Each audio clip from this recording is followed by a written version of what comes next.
Hello everyone, welcome to my channel. I am Rajnikant and today's video will gonna discuss JVM architecture. Okay. So before proceeding to this topic, if you have not subscribed my channel yet, please do subscribe it immediately and hit the bell icon to get all the notifications from my side. Right. So this is my channel, and here you can see a lot of videos are there. Spring Boot microservices, a complete series, Eclipse shortcuts, throws, finally finalize, and JSON series, IntelliJ IDEA with Git and CRUD operation, end-to-end application, Java 8 videos, Kafka consumers, and all the complete Kafka, how to install and how to run, actuator, and lot of other videos are there, right? So if you are really interested, you can explore those videos as well. Okay, let's start today's topic. Okay, so JVM architecture. This is most popular interview question, whether you are a fresher or you are a what experienced person. Okay, so now this is a very important topic, whether in the form of in the perspective from what we call interview, and as well as for our own knowledge sake, this is very important. Okay, so what exactly this JVM architecture and what that one we're gonna explain.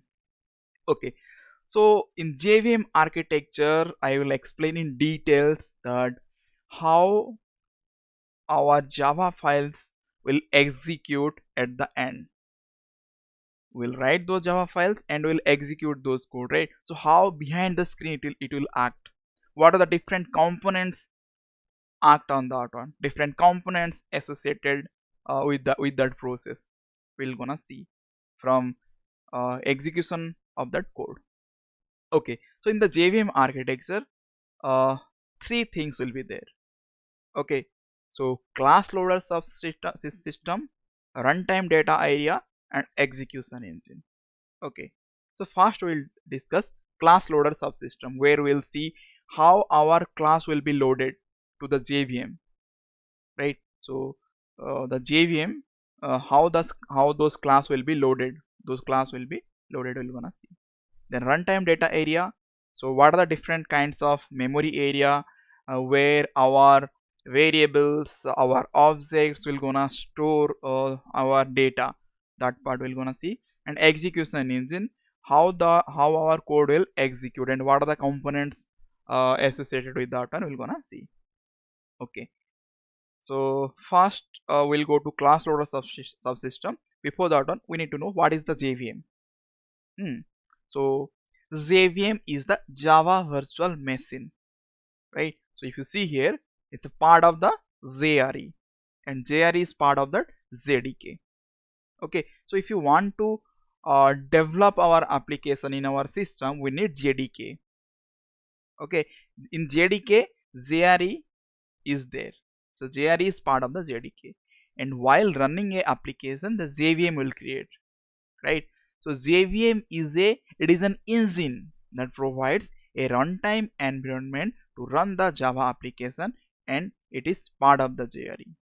Okay, so JVM is the Java virtual machine which will give a virtual environment, virtual runtime environment to run our Java application. What are the things it's required to run a Java application? It will give all those environments, right? Those supported environment it will give.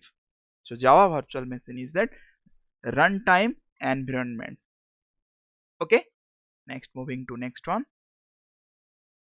So what are the things will be there in that JVM architecture? If you'll see, class loader subsystem in a pictorial form I have represented here, and class loader subsystem, then runtime data area, then execution engine, right? So we'll cover each of those components. So in class loader subsystem, we're gonna see how our class will be loaded into JVM, and runtime data area will see how our memory will be allocated and where those data will be stored. Execution engine, we're gonna see how our bytecode will be executed. Okay, moving to next one.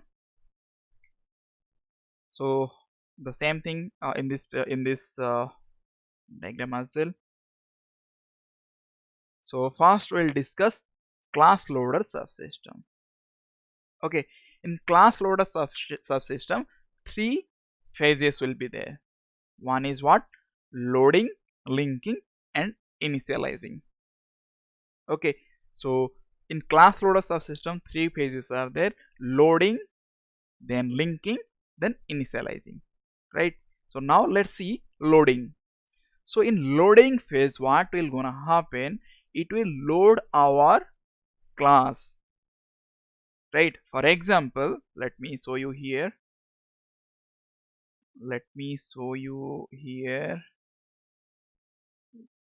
So let me take a class, take a folder, JVM, then inside that one, let me create a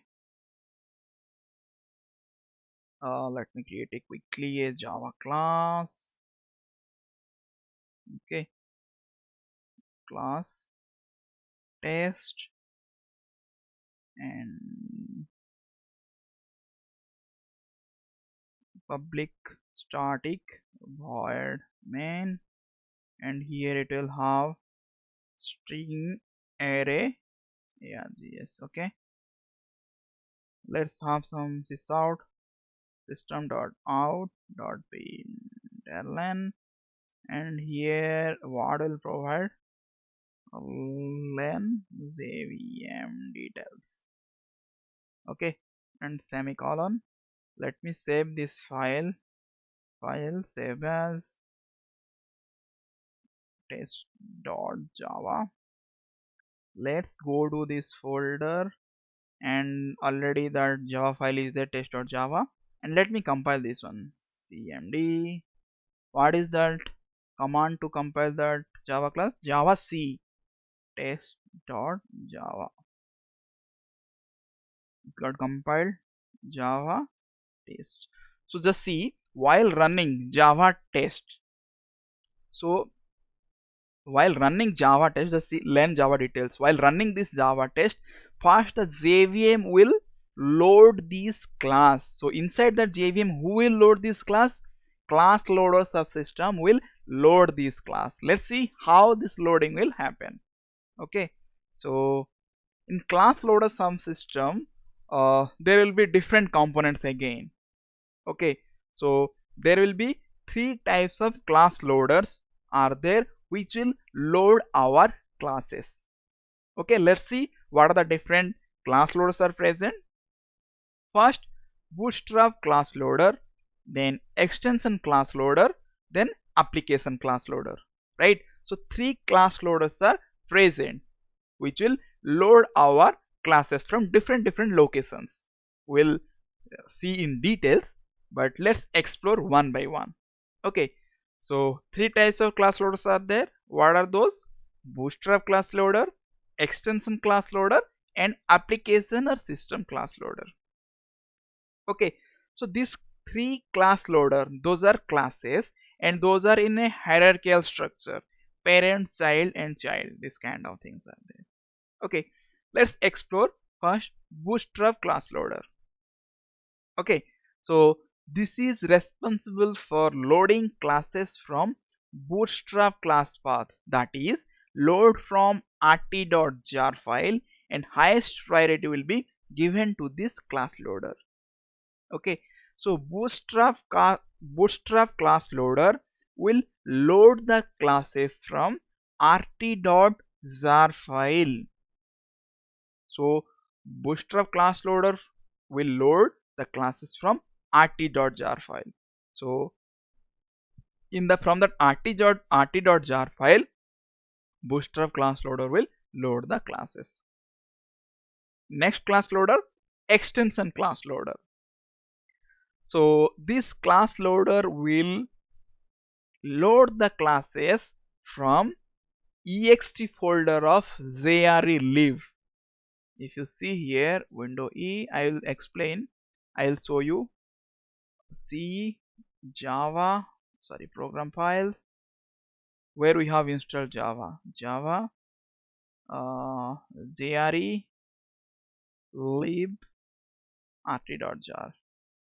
Just see, from rt.jar file, Bootstrap class loader will load from rt.jar. From this jar file, what are the classes are there? It will load from this. And next one, what is that one? JRE leave ext folder. Just see, from this ext folder, it will load. Which class loader it will load? Extension class loader. So extension class loader will read from libext folder. If you will see, jre lib ext folder. Okay, now moving into next one, application class loader. So this is responsible for loading the application class path. This class loader will load our classes from class path. Okay, hope you got it. And these classes will be loaded by those class loader, and they have some principles are there, right? So in popularly we call those are class loader principles. Okay, so here those class loader, bootstrap, extension and system. So bootstrap is that parent class, and then its child is extension, and then from extension one more class is extended from that one. What is that one? System class loader or application class loader. So at top level, bootstrap class loader, then extension, then application. Okay, and those class loader have some principles. What are those principles are there? Principles of visibility, principles of uniqueness, and principles of delegation and no unloading principle. What are those four principles? Principles of visibility, principles of uniqueness, principles of delegation, principles of no unloading principle. Okay, let's discuss what is the principles of visibility. These principles state that child class loader can see the class loaded by parent class loader. Okay, so here a bootstrap class loader is the parent class loader, right? Then extension, then system or application. So whatever the class loaded by the bootstrap class loader can be visible to extension class loader and application class loader. So this is that principles of visibility. If one class loader, if the parent class loader loads some classes, then it will be visible to its child class loaders. Hope you got it. But parent class loader cannot find the class loaded by the child class loader. So if a child is loaded some classes, then it will not visible to its parent class loader. For example, a application class loader or system class loader load some classes, then those classes will be not visible to bootstrap class loader. Hope you got it. Next, move to principles of uniqueness, right? So these principles state that a class loaded by a parent class loader should not be loaded by its child again. This ensures that there is no class duplicated. So principles of uniqueness are saying that if one class is loaded by a class loader, then again it will not loaded by its child class loader, right? So if one class is loaded by a class loader, then the same class cannot be loaded by other class loaders. This is known as principles of uniqueness. Very important in interview people may ask what are the different class loader principles. Then you need to explain principles of visibility, principles of uniqueness, principles of delegation, no unloading principle. Okay, now next move to principles of delegation, right? So these rules state that JVM follows a hierarchy of delegation to choose the class loader for each classes, right? So these principles of delegation principle says that so it will delegate uh, the request to load a class in the hierarchical manner. So let me explain. So suppose you are running a application or program, then how the class will be loaded, which class loader it will load. Okay, so first the request will come to application class loader. Application class loader will delegate the request to extension class loader. Extension class loader will delegate the request to bootstrap class loader. Okay, so from that bootstrap class loader, it will identify from the rt.jar file if that particular class is present in rt.jar file. So if that class will be presented in rt.jar file, then bootstrap class loader will load that particular class. If it's not present in rt.jar file, then again it will delegate the request to extension class loader. And extension class loader will, where it will search for those classes, which folder? ext lib, sorry, lib ext folder. If it is finding that class in that ext folder, then that is fine, it will load. Otherwise it will delegate the request to application or system class loader. So system class loader, where it will identify those classes, where it will check those classes, it will check our project class paths. From that class path, whether those classes are present or not. If those classes are present in that class path, then it will load those classes from that class path. And if it's not present, then it will throw no class found exception, or sorry, class not found exception, my bad, class not found exception it will throw. Right, hope you got it. Next, no onloading principles. Once a class will be loaded by that class loader, then it cannot be unloaded from that JVM. This state that class cannot be unloaded by the class loader even though it can load a class. So the capability of those class loader is limited to up to class loading. They cannot unload those classes. Right, hope you got it. The principles of class loaders. What are the principles? Principles of uniqueness, principles of visibility, principles of delegation, and no onloading principles.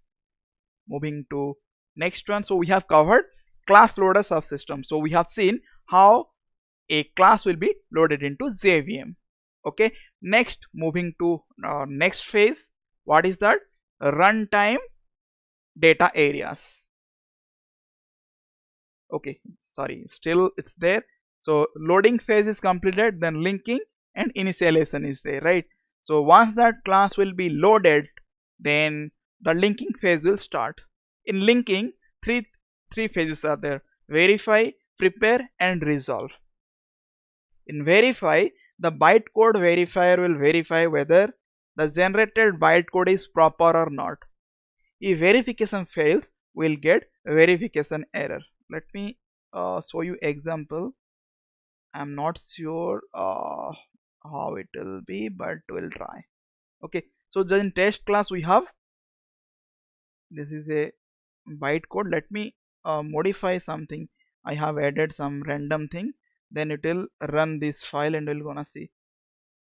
I have saved this class file. Let me go to here and run Java test. Just see some class format error is coming. Okay, something is coming. So like this we'll get different kinds of errors, right? So in verify phase, it will verify that bytecode. That bytecode verifier will check for that verification, that it will be coming from a appropriate compiler and everything is okay. This bytecode is correct. In prepare phase, for all static variables, memory will be allocated and assigned with default values, right? So whatever those static variables are there, it will get those memory with default values. And resolve phase, all symbolic memory references are replaced with the original reference from method area. Okay, this is the linking phase. Then moving to next one, this is the initialization. In this phase, all static variables will be assigned with the original values and the static block will be executed. Okay, so in this initialization phase, that all the static variable will get original value not the default value. In default value we'll get in prepare phase, right? But in initialization we'll get all those values, and the static block also will be executed. Moving to next one, this is a runtime data area, right?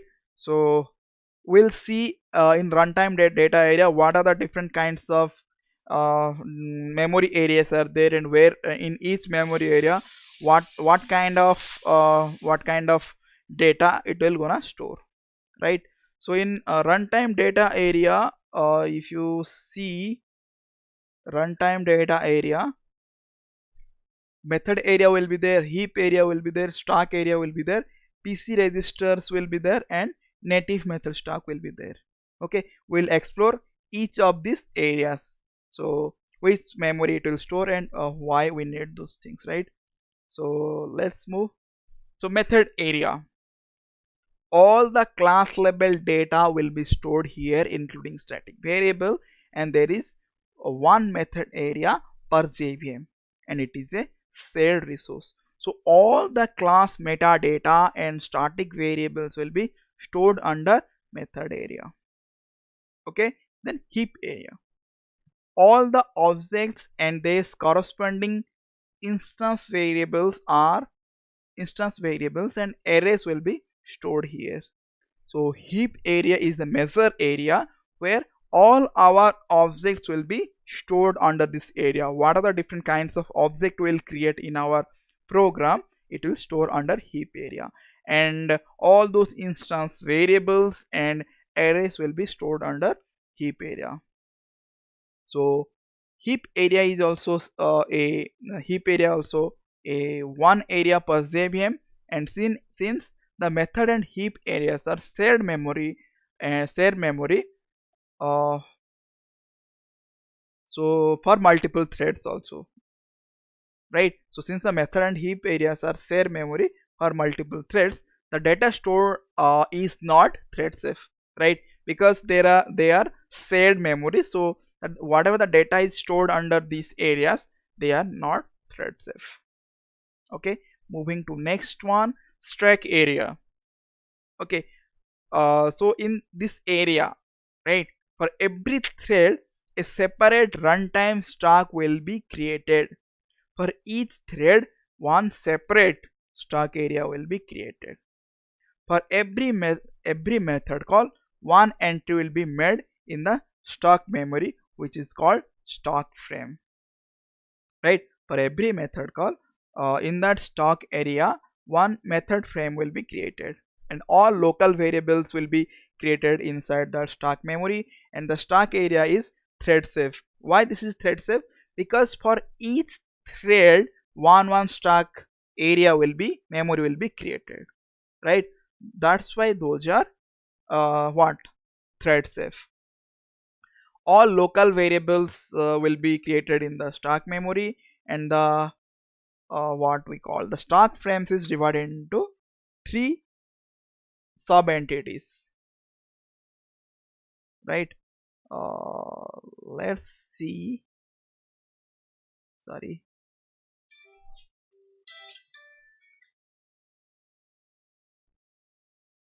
Okay, next moving into PC registers. Okay, so each thread will have a separate PC registers to hold the address of the current executing instruction. Once the instruction is executed, the PC register will be updated with the next instruction. Okay, hope you got this line. This is pretty self-explanatory. Each thread will have a separate PC registers. Okay, this will hold the current address of executing instruction. Once the instruction will be executed, the PC register will be updated with the next instruction. Okay, moving to next one, native method stack. Native method stack holds native method information. For every thread a separate native method stack will be created. Okay, let's see in the diagram or pictorial form. If you see stack area, then PC register, native method stack, those are in the runtime data area. Okay, next moving to the one, PC register, native stacks is done. Then execution engine, right? So this is where the execution of bytecode will occur, and here two components will be there: interpreter and JIT compiler. Okay, the interpreter interprets the bytecode and executes the instruction one by one, right? So it will interpret the bytecode and it will execute the instructions one by one. JIT, first it will compile the entire bytecode to the native code, then for that method calls, repeated method calls, it will directly provide those native codes. Again it will not uh, what we call, again it will not uh, it will not convert into native code. Multiple times it will not convert those method definitions into native code. Only one time it will convert into entire thing into native code, and for repeated method calls it will provide directly those native codes. So this is faster than interpreting instruction one by one. Okay, hope you got it. Execution engine. Then one more component is garbage collector, where this will helps to free up that unused or unreferenced objects from that JVM space, right? So Java is that very powerful language where memory management is done by itself, right? The JVM itself will do those memory management. Suppose in our project we are creating multiple objects and doing those things, doing the various kind of operations, but at the end how it will do those cleanup, how it will clean up unreferenced object or unused objects, right? So JVM itself it will do with the help of garbage collector, right? This is a component. And Java native interface, this is used to interact with the native or non-Java method library. So this is the interface which will interact with non-Java method libraries required for that execution. Okay, so for execution we need some method libraries which are not in Java. So some native languages will be there, some method libraries are there which are in the native language like C++. So how it will call those things, right? So this will use some interface, those are known as Java native interfaces. Okay, and native method libraries, these are the libraries that are written in other programming languages, right? Those libraries are written in other programming languages such as C and C++, which are required by that execution engine, right? So those libraries are required by execution engine, and this can be accessed through the JNI. And these library collections mostly in the form of .dll or .so file extensions, right? So JNI, Java native interface, is required to access those native libraries. And native library methods is what? These are the native libraries which are written in C++, and those are accessed by JNI, right? So this is that completely Java architecture, and different components are present in that JVM architecture, and how our code will be executed from loading to execution we have seen, right? So let me show you that pictorial diagram and again to see that things, right? So class loader subsystem we have covered that how it will load those class with loading, linking and initialization, three pages are there. And runtime data area is there, what are the different memory areas are there, and what are the different things are stored in different memory areas that we have covered. Method area, heap area, stack area, PC register, native method stack.